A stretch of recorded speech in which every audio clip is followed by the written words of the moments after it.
Hi hello నమస్తే welcome back to our channel Bhargav builder. కొత్త బ్లాగ్తో మీ ముందుకు వస్తున్నా.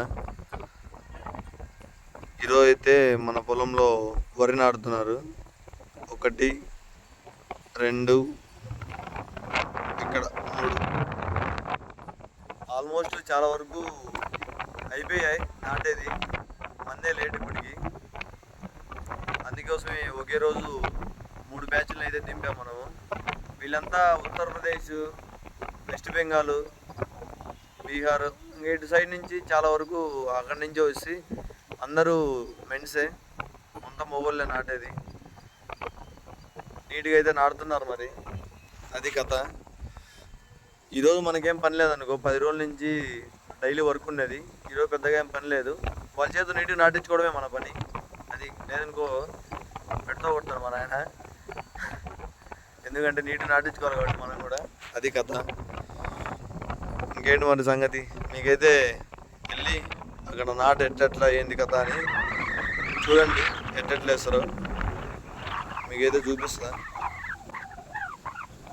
రైట్ అన్సి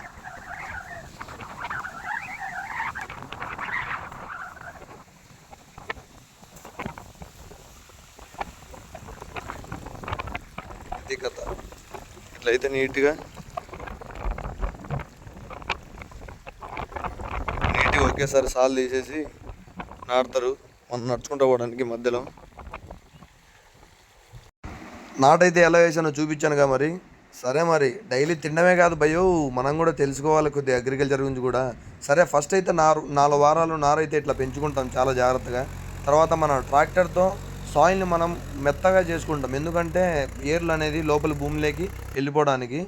అలాగే ఇది వచ్చేసి ఎద్దులతో చేస్తాము లెవెలింగ్, ఎందుకంటే ఇది మనకి గడ్డి మొలచకుండా సాయిల్ మొత్తము నీట్గా భూమిని మొత్తము లెవెల్గా చేసుకొని తర్వాత మనం వాటర్ అంతా నీట్గా పొలానికి అంతా సప్లై కావడానికి మనం ఎద్దులతో అయితే లెవెలింగ్ చేసుకోవచ్చు. అలాగే ట్రాక్టర్లు కూడా ఉన్నాయి మనకి, ట్రాక్టర్లు కూడా లెవెలింగ్ చేసుకోవచ్చు. ఏదైనా ప్రాబ్లం ఉండదు మనకి.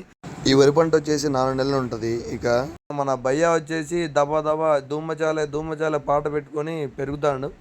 ఇలా మా నీట్గా కట్టలన్నీ కట్టేసుకుంటారు పెరిగేసి.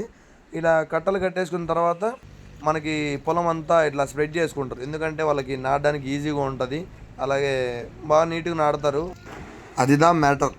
మన వాళ్ళు నాటు సాంగ్ వేసుకొని నాటు అని మన వాళ్ళు నాటైతే నాటేస్తారు. వీడియో అయితే నచ్చింది అనుకుంటున్నా. ఒక సబ్స్క్రైబ్ చేసుకొని like and share, comment your opinion. Bye bye, love you all.